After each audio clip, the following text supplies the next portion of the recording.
Ako ang inyong Lolo Pael at ito ang aking kwento. Nasobrahan si Mrs. Caleb, pre, ano ba yung ginagawa mo? Busy ka ba? Aayain ka sana namin ni paring Vin na mag-inom dun sa kanila eh. Ha? Pumunta ka pa talaga dito sa bahay para lang sabihin yan? Hindi ako pwede. Nakita mong nag-ayos ako ng motor ko. Pupugak-pugak kasi itong karburador eh. Nabasa siguro nung naabutan ako ng ulan. Kaya kailangan kong ayusin kasi service ko ito sa pagtatrabaho eh. Mahal ng pamasahe, di ba? Sayang, panggastos na rin yun sa bahay. Ay nako, sayang talaga. Kasi kailangan ng kausap ni paring Vin. Oh, bakit? Ano bang problema niya, pre? Kailangan kalto ka ng ulo, pre. Mukha kasing tinamaan dun sa asawa na kapitbahay nila.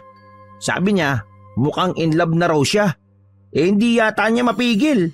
Kahapon ang sabi niya, gusto na niyang tukain eh. Mukha raw kasing nagpapahiwatig din yung babae. Ano? Kapitbahay nila? Sino dun? Daming kapitbahay nun. Yung asawa nung Seaman, pre. Ha? Si Mabel? Oo, pre, yun. Nako, delikado nga. Maharot daw yun eh. Kapag umakyat na sa barko yung asawa, dami ng kinakalantaryo ng babaeng yun. Tapos, papatol pa siya. Yun na nga, pre. Kaya dapat iuntog yung ulo ng kumpare natin yan eh. Malaking problema yun. Kaso, hindi pa nga ako tapos dito sa ginagawa ko. Saka, nandyan si Mrs. eh. Naku, hindi ako papayagan nun. Nasaan ba si Maring Leila? Ipagpapaalam kita. Uy, sira ulo. Ako ngang asawa, hinihigpitan eh. Ikaw pa kaya? Di yan. Teka, tawagin ko lang ha. Ilang beses na tinawag ni Dan ang asawa ni Caleb na si Leila habang pasilip-silip pa siya sa pintuan ng bahay. Matapos ang ilang sandali ay lumabas na ang babae. Nakakunot ang noo. Halata sa mukha ang pagkairita dahilan ng pagbubulungan ng magkaibigan. Sabi ko sa iyo, pre, tingnan mo itsura pa lang ng mukha ni Mrs. Di na maipinta. Wala ka bang sinasabi niya na? Paano na lang kapag nagsalita ka pa? Baka salpa ka ng busal ng mais ang bibig mo. Uy, tumahimik ka lang kasi. Wala kang bilib sa kumpare mo eh. Sandali lang, kakausapin ko si Mare. Mars, ano kasi? Walang magiinom, walang aalis. Kumagalpak ng tawa si Caleb nang sagutin ng ganon ng asawa niya si Dan. Kakamot na lang siya ng ulo dahil sa pagkautal ng kaibigan. Huwag naman ganun, Mars. Yung kaibigan kasi namin, si paring Vin, malaki ang problema. Kailangan niya ng karamay ngayon. Minsan lang naman to eh. Oo nga, minsan. Nakailang paalam at dahilan na kaya kayo. Puro lagi minsan lang yung sinasabi mo. Inaabala mo yung tao kita mo nang may ginagawa tutulungan ko na nga lang para matapos na yung motor niya. Tapos, ihatid ko pa siya mamaya pag uwi. Promise, hindi kami maglalasing. Mas maraming kwentuhan at pulutan lang. Isang baso lang ng alak. Sinong niloloko mo? Ano ba problema ni Vin? Ayun nga, Mars. Mukhang tinatamaan na dun sa kapitbahay nilang asawa ng Seaman. Kailangang maalog yung utak niya para magising sa katotohanan. Binata naman siya eh. Pero bakit papatol sa may sabit? Sige. Tulungan mo na lang na matapos si Caleb ng motor niya. Tapos sunduin mo si Vin. Magiinom lang pala kayo eh. Dadayo pa kayo sa malayo. Ba't di na lang dito sa bahay? Totoo Mars? Pwede dito? Oo. Para mabantayan ko kung talagang isang baso lang ang iinumin nyo. Ayos. O sige Mars. Mas okay na ngang dito kami mag-inom eh. Kesa doon kina paring Vin na malapit lang sa kapitbahay nila. Baka mamaya malasing siya di namin mapigil. Biglang puntahan yung babae. Kakalis lang din pati nung asawa niya kaya libreng mangharot yung malanding yun. Oh, ano pre? Di ba? Sabi ko naman sa iyo ang bait kaya ni Maring Leila. Ikaw lang kasi, kulang ka sa magandang paliwanag Di kakamot-kamot ka na lang ng ulo ngayon. O sige na, dito na lang kayo mag-inom. Bigyan niyo ako ng pambili ng pulutan niyo, ako magluluto. Nagkatinginan ng magkumpare ng sabihin niyo ni Leila. Aba, pre, labas na ako dyan ha. Ang laman ng wallet ko nasa asawa ko na. Ay sus, pampulutan lang pala eh. O teka, may laman naman tong wallet ko sandali lang ha. Nakakuha ng 100 piso si Dan sa kanyang wallet. Kagad niya itong inabot kay Leila. O ayan Mars, salamat ha. Nag-abala ka pang bumili. Pwede namang kami na lang ang lumabas eh. Hoy, kulang ito. Saan makakarating ang 100 mo? Baka di pa ito umabot sa lalamunan nyo eh. Yari ka dyan pre, may na dyan ng 500 no? Walang nagawa si Dan kung hindi ang maglabas ng pera dahil kung hindi ay baka hindi rin payagan si Caleb na makipag-inuman sa kanila. Yan, ganyan dapat. O sige, tapusin nyo na yung motor tapos mag-inom na kayo. Sundin nyo na rin si Vin ha. Aalis muna ako. Gagabi na ako makauwi. May pangkain na ako sa labas. Sinundan ni Dan ng tingin si Leila habang papalis ito. Uy, seryoso yun? Di ba pampulutan natin yun? Masa ka pa, para hindi mo kilala mga babae. Sa bagay, di mo na nga kilala kasi matagal ka nang hiwalay eh. Di bale, tapusin mo na itong motor mo. Tapos toma-toma na tayo pre. May basbas na tayo eh. Tatawagan ko muna pala si paring Vin. Papupuntahin ko na lang dito. O sige, mabuti pa nga para may topic naman tayo. Ilang minuto lang matapos tawagan ni Dan ang kaibigan ay dumating na ito. Dala nito ang ipinabili nilang alak at inihaw na manok para sa pulutan. Talaga bang pumayag si Maring Leila na mag-inom tayo dito? Baka makawali tayo nun ha? Okay lang makawali kapag lasing na. Di na natin mararamdaman yung sakit. Manhid din yung katawan natin nun no? Dahil sa alak. Oh, ano pang hinihintay natin? Buksan mo na yan at simulan mo nang paikutin yung baso habang ginagawa namin tong motor ni paring Caleb. Habang inaayos ay nagtatagayan ng magkakaibigan. Panay ang kantsaw ng dalawa kay Vin dahil sa pagkakagusto nito sa kapitbahay nilang babae. Sa gitna ng kanilang kasayahan ay dumating naman ang asawa ni Caleb na si Leila. May dala na itong mga pinamili. May karne at mga gulay. Nakipagbiruan pa ang babae sa kanila bago pumasok sa loob ng bahay. Sinabi nitong lulutuin muna ang pampulutan nila para may laman ang kanilang tiyan. Paring Caleb, nakakapanibago naman ang asawa mo. Di talaga nagagalit? Talagang ipagluluto tayo ng pulutan? Walang toyo? Ay nako pre, wag mong hanapin baka biglang magkaroon nga. Nga mo na, at least nasa mood siya no? Baka dinidiligan mo na gabi-gabi kaya maganda ang araw niya ngayon. Dapat laging ganun para wala tayong problema. Bigyan mo na kasi ng anak para may pinakakaabalahan.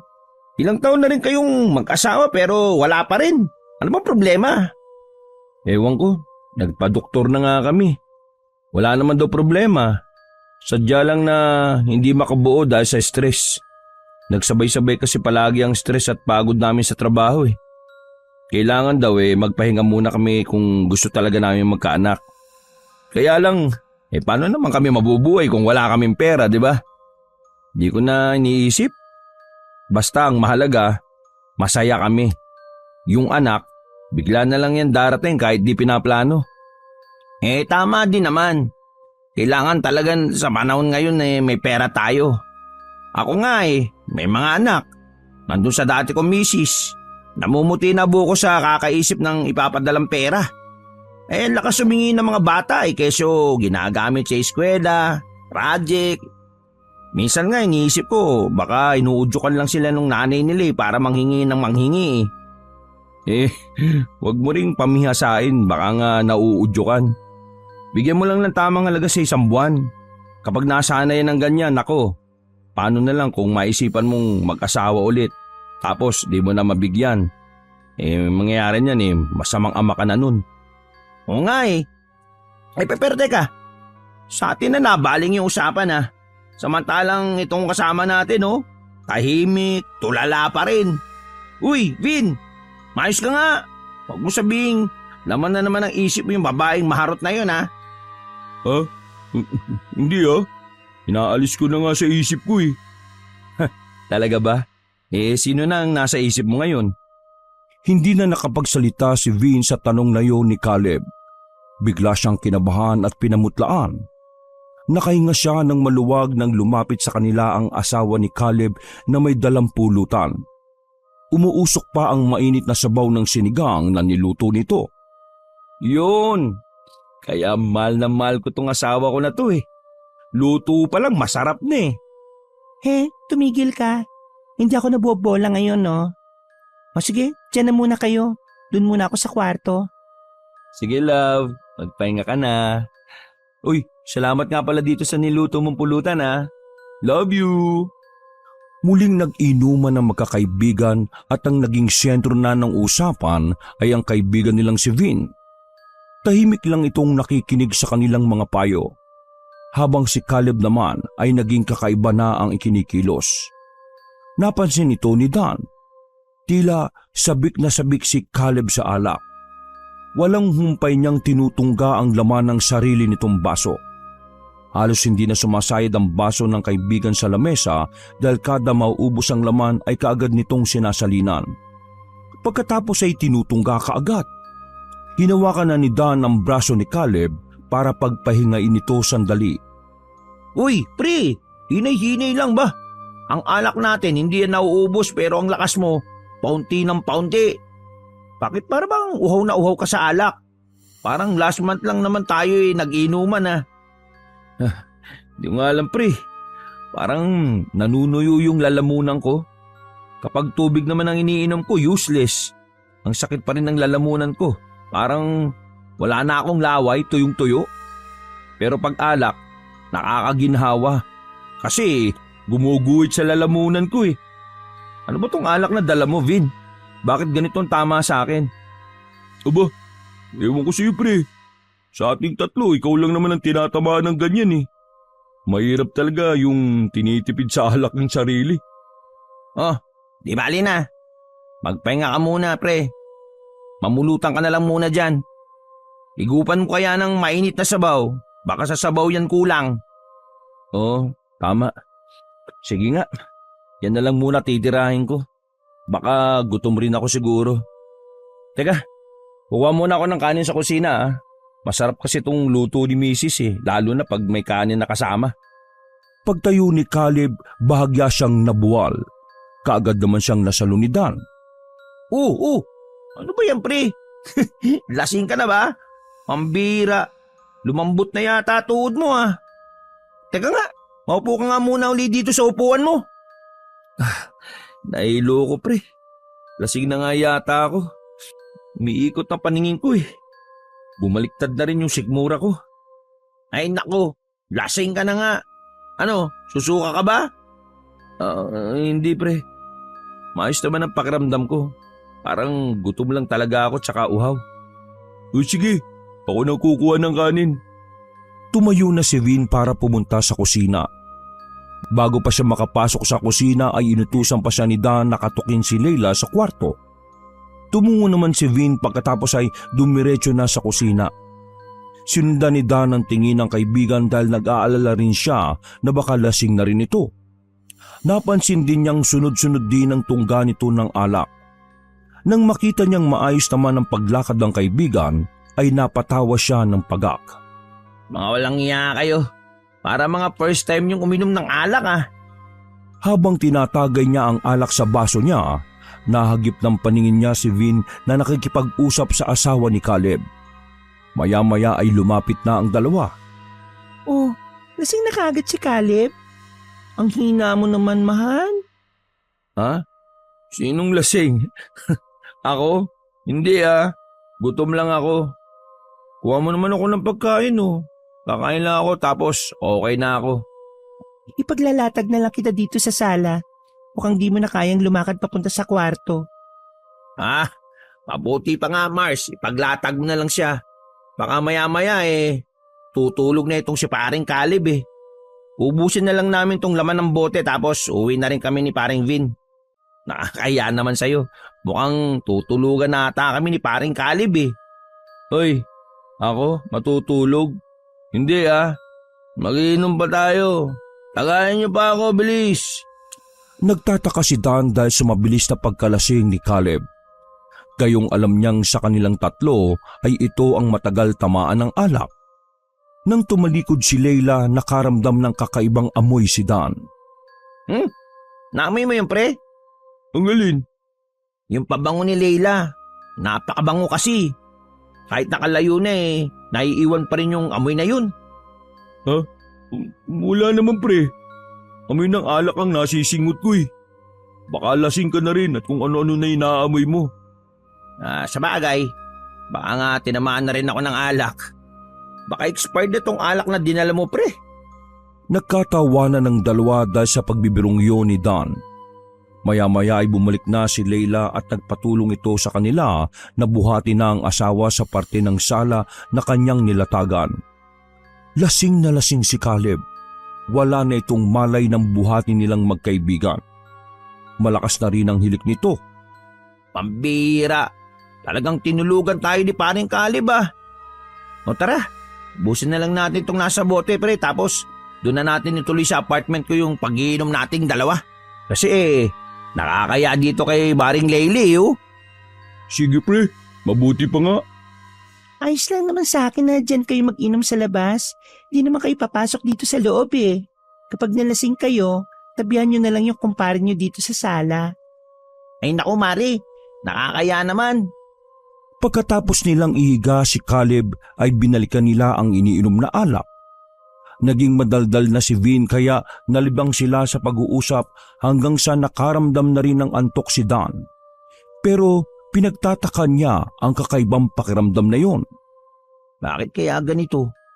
Hindi naman ganito ang pakiramdam ko kapag nalalasing ako ah. Naantok lang ako. Pero ngayon, mata ko lang ang bumibigat. Parang gustong pumikit. Pero yung katawan ko, bumibigat na parang gustong tumumba. Ano ba itong nararamdaman ko nito? Habang kinakausap ang sarili ay napatingin siya kay Vin. Tinutungga pa rin ito ang alak sa basong hawak na sa tingin niya ay hindi tinatabla ng alak ang kaibigan. Nagagawa pa ng kaibigan na papakin ng kanilang pulutan. Hoy pre, ikaw ba hindi tinatamaan ng alak? Ha? Hindi pa. Paano tatamaan ng alak eh? Nakakaisa't kalahating bote pa lang tayo. Bakit? Huwag mong sabihin lasing ka na rin. Hindi ako lasing pre. Pero yung pakiramdam ko, bumibigat eh. Sira ulo. Hindi pa ba lasing ang tawag dyan?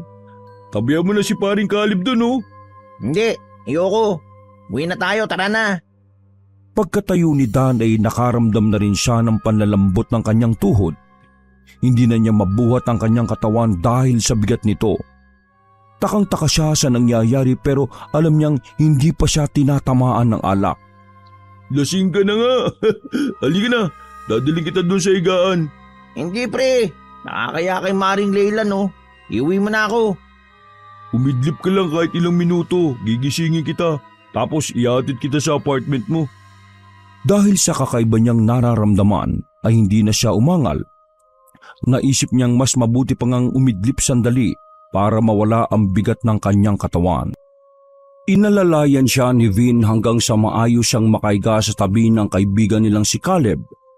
Pre, sira ulo ka ha. Huwag mo akong iiwan dito ha. Gago, itulog mo na yan. Maglilikpit na ako ng kalat. Gigisingin kita kapag uwi na. Sinabi mo yan ha. Bakit ba takot na takot ka matulog dito? Eh dati pa naman tayo nakakatulog dito kapag nalalasing. Kaya nga si Maring Leila sari na sa atin, di ba? O sige na, matulog ka na. Napanatag na si Dan kaya sandaling siyang pumikit. Mabigat ang kanyang katawan pero hindi siya makatulog. Pakiramdam niya ay nakainom siya ng pampamanhid. Hindi na rin niya maigalaw ang katawan kahit ang mga daliri kaya lalo siyang nagtataka at kinakabahan. Sinubukan niyang tawagin si Vin pero hindi na rin niya magawang ibuka ang kanyang labi. Langya, lasong batong natira namin. Pero buti pa si paring Caleb, ang sarap ng tulog eh. Ang sakit naman sa tenga ng hilik niya. Parang truck na umaahon sa bundok. Nasaan na ba si paring Vin? Baka iniwan na ako ng lokong yun ah. Naku po. Teka nga, baka mamaya puntahan niya yung babaeng haliparot. Hindi pwede to. Kailangan kong bumangon dito. Kahit nahihirapan ay pilit niyang hinagilap ng tingin ng kaibigan. Nakita naman niya itong nakaupo sa labas at tumutungga pa rin ng alak. Napanatag siya kaya muli siyang pumikit. Maya-maya ay naamoy na naman niya ang pabango ni Leila. Muli siyang dumilat para tingnan kung nasa na ang babae. Dahil sa bigat ng kanyang talukap, halos hindi na niya mabuksan ang kanyang mata. Nakita niyang lumabas na ng silid si Leila at pinuntahan si Vin. Naririnig pa niya ang pag-uusap ng dalawa sa labas ng bahay kung saan sila nagiinom. Nasa tapat lang naman ang pintuan ng kanilang pinag-iinuman kaya malinaw niyang naririnig ang usapan ng dalawa. Nakampante siya dahil hindi nagagalit si Leila kahit nalasing sila ni Caleb. Mga ilang minuto ang lumipas ay hindi na niya naririnig ang usapan ng dalawa. Tumahimik bigla ang paligid kaya bahagya siyang nagtaka. Ha? Nasaan na sila? Bakit tumahimik? Naku po. Baka mamaya umiinom na rin ng alak si Maring Leila. Yari! Gusto niyang tingnan ng dalawa kung ano na ang nangyayari pero hindi na niya maigalaw ang katawan. Tanging talukap na lang ng kanyang mata ang naigagalaw niya at sobrang liit pa ng pagkakabukas dahil bigat na rin siya sa talukap.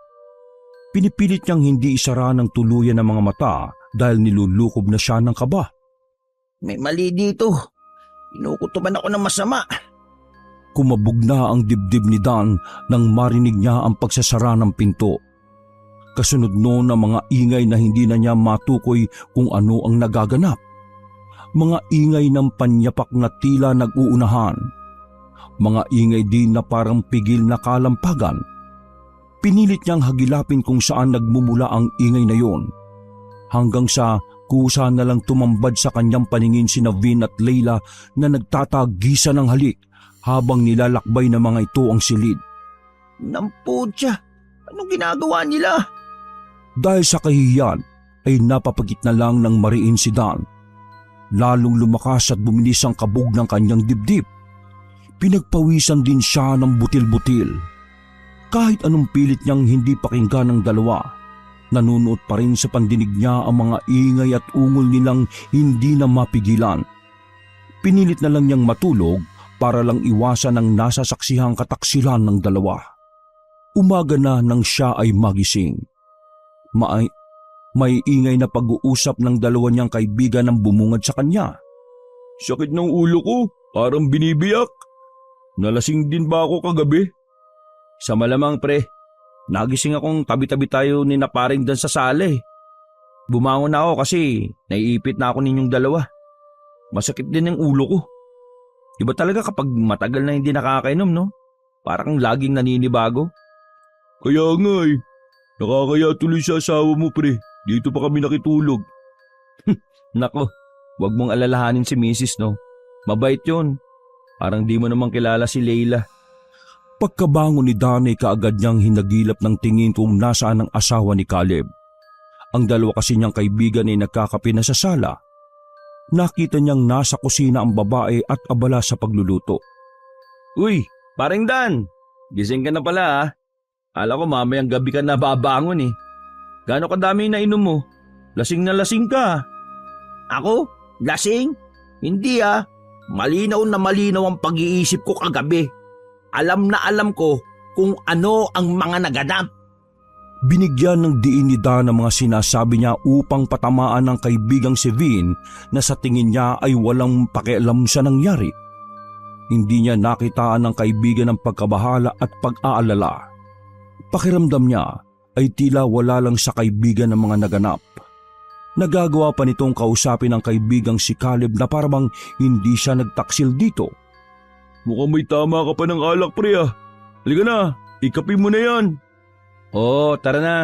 Magkape ka na dito. Ay taga, papatimplahan kita kay Leila. Nako, hindi na pre. Nalimutan ko pala na kailangan kong pumasok ngayon. May mga naiwan akong appliances na kailangang i-repair eh. Babalikan nga pala ng customer yun. O sige na, kailangan ko nang umalis. Uy, maayos ka na? Hindi sumakit ang ulo mo? Hindi. Kung sumakit man ang ulo ko, baka ibang sakit to. Nagtawanan ng dalawa dahil iba ang dating ng kanyang sinabi sa kanila. Hindi na siya nagpapigil pa sa dalawa. Mabilis siyang umalis dahil hindi niya alam kung paanong haharapin si Caleb. Habang naglalakad pa uwi, ay naisipan niyang dumaan muna sa isang tindahan. Bumili siya ng soft drinks at doon na ito ininom habang hinihintay si Vin. Hindi pa siya nagtatagal ay nakita na niyang naglalakad papalapit ang kaibigan. Kagad niya itong sinalubong para kumprontahin. Pre, pwede ba tayong mag-usap? O pre, akala ko nakauwi ka na. Bakit, may kailangan ka ba? Oo, malaki. Dapat kanina mo pa sinabi. Naghintay ka pa tuloy dito. Ano ba yun? Kailan mo pa tinatarantado yung kaibigan natin? Ano? Sino? Huwag ka nang magmaang-maangan, pre. Hindi ako lasing kagabi at lalong hindi ako tulog. Alam ko yung ginawa niyong katarantaduan ni Leila. Pre naman, magkakasangga tayo dito eh. Akala ko ba yung kapitbahay mo yung type mo? Front mo lang ba yun? Si Leila ba talaga, ha? Alam mo pre, hindi kita maintindihan eh. Lalong wala akong alam sa mga sinasabi mo. Namputya naman oh. Anong nilagay mo sa alak na ininom natin kagabi, ha? Bakit ganun ang tama sa amin ni paring Caleb? O baka sa pulutan na dala mo? Alam mo pre, hindi talaga kita maintindihan ha. Ano ba sinasabi mo? Wala akong nilalagay na kahit na ano sa mga dala ko kagabi. Kung nalasing kayo, kasalanan ko. Eh bakit ikaw lang ang hindi nalasing? Hindi ako nalasing kagabi. Tulog ka kasi kaya di mo alam na panay ang suka ko kagabi. Si Leila ang umaalalay sa akin papasok ng bahay. Nagtataka nga ako kung bakit ibang tama ng alak sa akin kagabi. Nalalasing ako pero hindi ganun na parang hindi ko nakukontrol yung sarili ko. Umikot yung paningin ko. Pero alam kong may nagagawa kong iba pero hindi ko kayang pigilan. Huwag mo nga akong pinaglolo ko. Hindi ako pinanganak kahapon ha. Kitang-kita ko kayong pumasok sa loob ng kwarto habang nag-aaligan. Dahil sa sinabi ni Dan, natigilan na sa pagsasalita si Vin. Bago pa muling magsalita ang lalaki ay lumapit na ang kamuo ni Dan sa pisngi nito. Ano? Ha? Sa dami ng tatraidorin mo, kaibigan pa natin? Napakawalang iya mo! Hindi na napigilan ni Dan ang sarili. Paulit-ulit niyang pinagsususuntok si Vin. Subalit hindi naman ito gumaganti sa kanya. Hinayaan lang siya nito hanggang sa siya na rin ay tumigil dahil sa pagod. Tigilan mo na yan ha. Naintindihan mo? Dahil sa susunod, ibubuko na kita. Hindi kita pagtatakpan sa kahayupan mo. Humihingal sa galit si Dan ng iwan ng kaibigan. Inasahan niya na hihinto na sa ginagawa si Vin dahil nabukunan niya ito. Pero lumipas ang ilang araw. Hindi niya sinasadya na makita si Leila. Pusturang-pustura ang babae.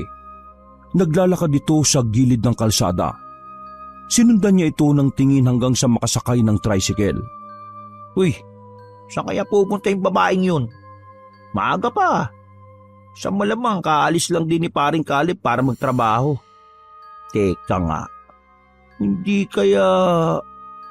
Dahil sa iniisip ni Dan, hindi niya hinayaang mawala sa paningin ng tricycle na sinakyan ni Leila. Nakita pa niya ang tricycle na huminto sa kabilang kanto. May kinawayan si Leila sa di kalayuan. Nanlaki ang mga mata niya nang makitang si Vin ang lumapit. Nag-usap sila saglit. Pagkatapos ay sumakay na rin si Vin sa tricycle.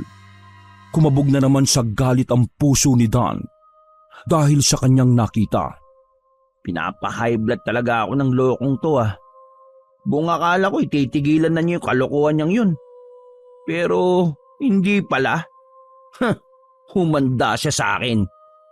Ilang araw ang nagdaan. Nagkasalbong sina Vin at Dan. Gulat na gulat si Dan sa itsura ng kaibigan. Oh, ano nangyari sa iyo? Bakit ganyan na itsura mo? Sobrang payat mo na. Sa kamputla ng balat mo. Ah, alam ko na. Di ka na nakakatulog no dahil sa kalokohan mo. Di ka pa rin tumitino eh. Nakikipagkita ka pa rin kay Lily. Hindi pre. Ay nako, ako ngayon wag mong... Ay nako, ako ngayon wag mong pinaggagago ah. Alam kong nakikita pa rin kayong dalawa ng palihim. Hindi nga pre. May kung anong nangyayari sa akin kapag nag-uusap kami. Hindi ko maintindihan eh. Bigla na lang akong parang nawawala sa sarili. Tapos, hindi ko nakokontrol yung sarili ko. Kapag naglalakad ako sa kalsada, bigla ko na lang siyang nakikita. Tapos, nilalapitan niya ako para kausapin. Minsan naman, tinatawagan niya ako. Kapag kinakausap ko na, para akong nahihipnotize eh. Feeling ko, napapasunod niya yung katawan ko. Pre, maniwala ka o sa hindi, lumalaban ang isip ko. Pero ang katawan ko hindi eh. Pre, tulungan mo ko. Talagang sasadyain sana kita eh. Paano ako maniniwala sa'yo? Sige pre, kung gusto mo, i-set up natin. Ulihin mo kung anong ginagawa niya sa akin. Ayoko ng ganito pre. Nakita ni Dan na seryoso ang kaibigan sa sinasabi nito. Gusto rin niyang mapatunayan kung totoo ba ang sinasabi ni Vin, kaya pumayag siya na i-set up si Leila. Nang malaman ng dalawa na ilang araw mawawala si Caleb dahil sa team building ng kanilang company, doon nila isinagawa ang plano. 2 araw ng palihim na sinusundan ni Dan ang kaibigang si Vin bilang parte sa kanilang plano. Mukhang ginugutom lang ako ni Vin ah. Kahapon pa ako parang engot dito na sunod ng sunod sa kanya. Pero wala naman nangyayari. Muntik nang umuwi si Dan, pero natigilan siya nang makitang naglalakad sa di kalayuan si Leila. Palingalinga ang babae sa paligid habang naglalakad.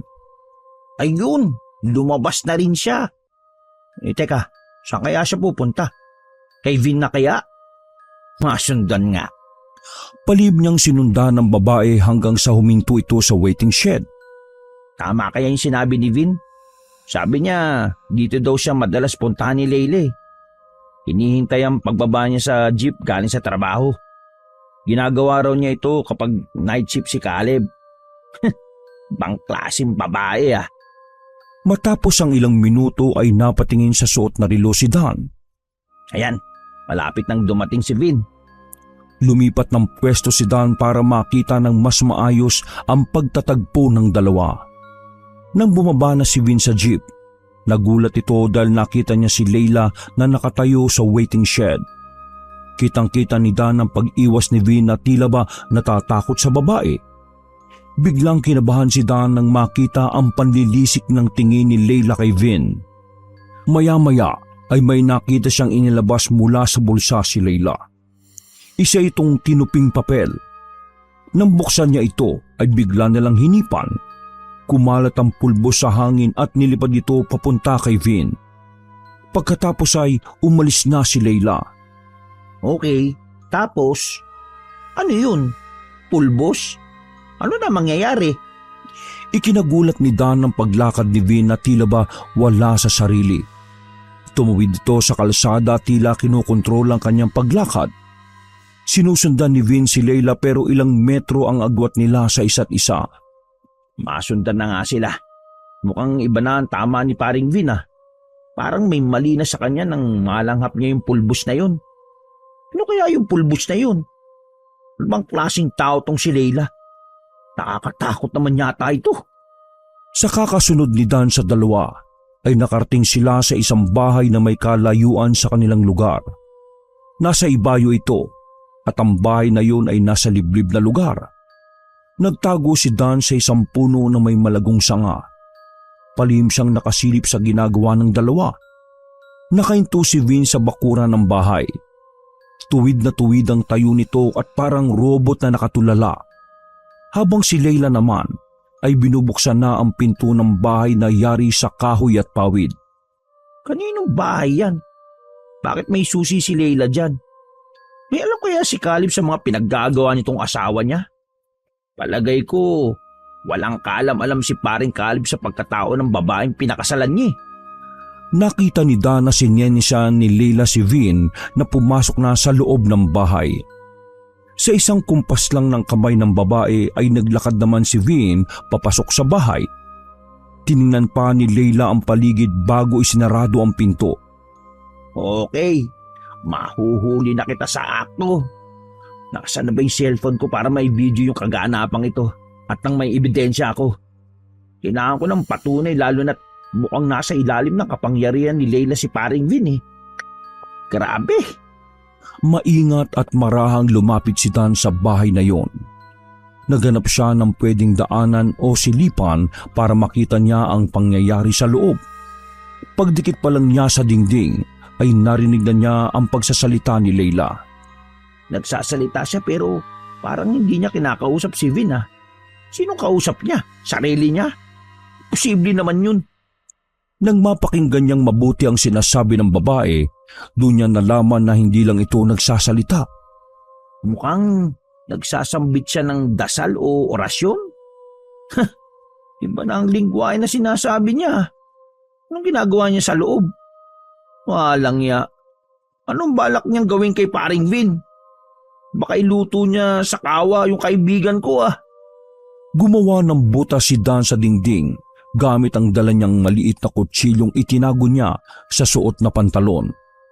Pagkatapos ay sumilip siya doon. Nakita niyang may hinahalong likido si Leila na nakalagay sa isang maliit na planggana. Hinagilap niya ang mata ni Vin. Nakaupo lang ang lalaki sa gilid. Nakatulala ito. Maya-maya, ang laman ng planggana ay unti-unti nang umusok. Naging isang air freshener ito dahil sa mabangong halimuyak na sumasama sa hangin. Kagad na kinuha ni Dan ang panyo sa kanyang bulsa at itinakip niya sa kanyang ilong at bibig. Hindi ko dapat maalanghap yun. Mahirap na. Baka mamaya gayuma yun. Dala pa kaming mapahamak ni paring Vin. Pero kailangan ko na siyang mailigtas bago pa may gawin na hindi maganda si Leila sa kanya. Bago pa siya umalis sa pinangsisilipang butas, narinig niya ang pagsasalita ni Leila. Are you ready? Simulan na natin to. Hindi naman natin kailangan magmadali eh. Wala tayong hinahabol na oras. Pwede tayo kahit magtamad. Biglang napalunok ng laway si Dan dahil sa narinig. Pinanayuan din siya ng balahibo sa katawan. Hindi niya magawang maialis ang mata sa butas lalo na nang makita niyang unti-unti nang tinatanggal ng babae ang saplot nito sa katawan. Kumilos ito na tila ba inaakit si Vin. Halika na, Vin. Lumapit ka sa akin. Bigyan mo ako ng lakas ngayon. Ibigay mo sa akin ang lakas mo. Oo, nandyan ako. Ibibigay ko ang lakas ko sa'yo. Uy, ano yun? Parang robot na nagsasalita si paring Vin. Malala na ito. Kailangan ko na talaga siyang mailigtas. Dali-daling tinungo ni Dan ang pintuan. Hindi na siya nag-iisip. Sinipan niya ito ng malakas na ikinagulat ni Leila. Ano? Gulat ka no?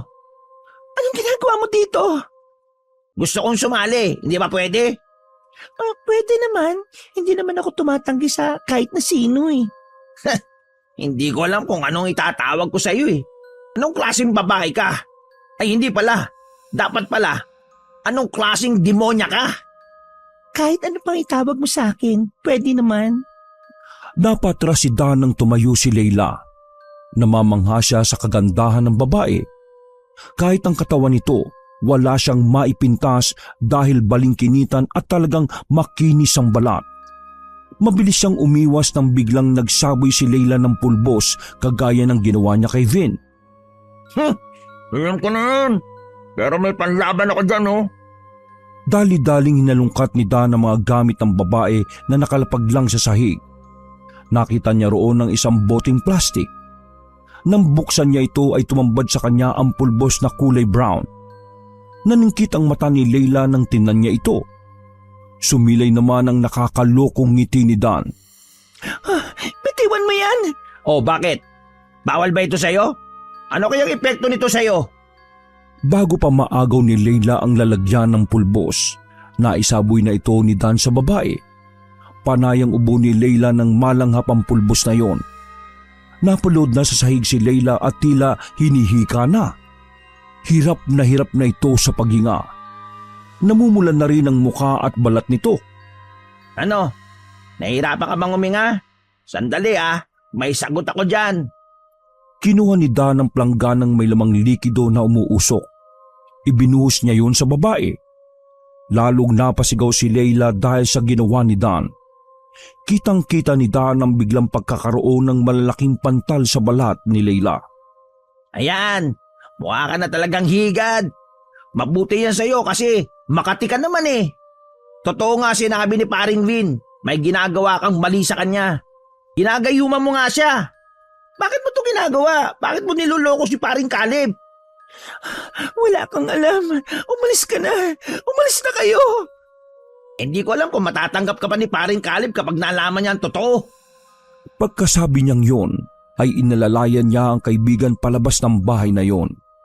Hindi niya malaman ang gagawin para magising si Vin, kaya binigyan na lang niya ito ulit ng isang malakas na sampal hanggang bumalik na ang ulirat ng lalaki. Aray naman, bakit ka nananakit? Pasalamat ka, ginising ka na. Bakit? Ano ba nangyari? Nasaan na ba tayo? Nangyari na naman ba? Lagi na lang kasi ako nagigising sa ibang lugar tapos mag-isa na lang. Pero mas okay ngayon kasi parang hindi ako naubusan ng lakas hindi kagaya dati. Hindi talaga kasi naagapan ko bago ka pa niya kuhanan ng lakas. Ano kayang lakas ang kinukuha niya? Weird talaga nito. Pero tara, uwi na tayo. Baka makabawi ng lakas yun. Balikan pa tayo. Bakit? Ano ba ginawa mo sa kanya, pre?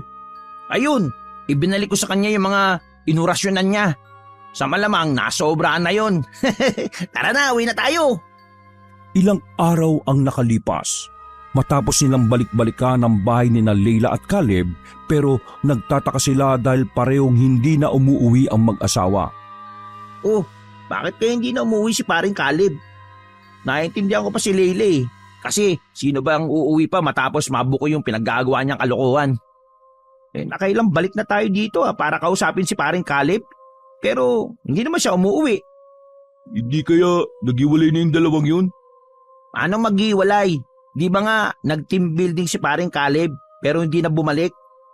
Oo nga no, nakakapagtaka nga. Tinatawagan ko rin yung number niya, hindi rin makontak eh. Pati sa social media accounts niya, di rin nagre-reply, hindi na active. Ano kaya nangyari dun? Huwag naman sanang may masamang nangyari sa kanya. Sino namang gagawa, si Leila? Nagkibit-balikat na lang si Vin sa tanong ni Dan. Maya-maya ay may napadaan na matandang babae na nagtitinda ng kakanin. Narinig nito ang pinag-uusapan nila, kaya napasabat na ang babae. Sinong pinag-uusapan nyo? Yung mag-asawang umuupad doon sa apartment ni Bane? Opo, Manang. Bakit po? Nakita niyo po ba sila? Ay, hindi ko na nakita. Naku, may pagsabat pa kayo manang, tapos wala rin naman pala kayong alam sa kanila. Pero mabuti't umalis na ang mag-asawang yon. Sabi ng mga kapitbahay nila, nag-alsabalutan daw ng madaling araw. Nagmamadali na parang may tinatakasan. Balot na balot daw ang katawan ng babae pati ang muka. Ayon sa nakakita, mukhang nasunog daw yung itsura ng babae. Mabuti nga sa kanya. Nakto, kilalang kilala yun na mangkukulam at manggagayuma. Sabi pa nila, makaraw nakuha niya yung asawa niya sa panggagayuma lang. Kaya nga, nakahinga ng maluwag yung mga tao doon kasi wala na silang iniiwasang masasamang nilalang. Nakakapunta na nga rin ako doon para magtinda ng kakanin kaya nakasagap na ako ng balita. Kayo, bibili ba kayo ng kakanin? Ay nako, hindi po Manang. Hindi pala kayo bibili, bakit nyo ako tinawag? Hindi ho namin kayo tinawag. Lumapit ho kayo ng kusa para magsabi ng chismis, no? Nako, kayo talaga istorbo sa paghahanap buhay ko. Di naman pala kayo bibili. Diyan na nga kayo. Pagkaalis ng matanda ay saka muling nag-usap ang dalawa. Totoo kayo yung sinabi niya? Matagal na natin kilala si paring Caleb, di ba? Pero hindi natin lubos na kilala. At saka, di ko naman masabi na nagayuma siya ni Lele kasi okay naman siya. Hindi kagaya mo na nagmumukhang robot na sunod-sunuran. Ano kaya nangyari kay paring Caleb? Okay lang kaya siya? Kasawa naman niya yung kasama niya eh. Sa malamang okay lang yun. Sa bagay. Ay nako, wag na nga natin problemahin. Ang mahalaga, yung importante. Okay ka na. Wala na sila. Huwag na tayong matakot, no? Magtrabaho na tayo. Tama. Makahanap na nga ng mapapangasawa para di na ako nagagayuma. Oo, pero wag yung asawa ng seaman ha, siraulo ka. Iniiwasan ko na nga yun, pre. Mabuti naman, no? Dahil sa nangyari, lalong tumibay ang pagkakaibigan ng dalawa. Naging mas maselan pa si Dan sa pagkilatis ng mga babaeng nagugustuhan ni Vin dahil alam niyang pikutin ng kaibigan. Gwapo naman kasi si Vin at maraming nagkakagustong babae. Pero hindi rin alam ni Dan kung bakit mas gusto ng kaibigan ang makisawsaw sa mga babaeng pag-aari na ng iba. Yun ang dahilan kung bakit lagi siyang nababatukan ni Vin tuwing sila ay nag-iinuman. Wakas!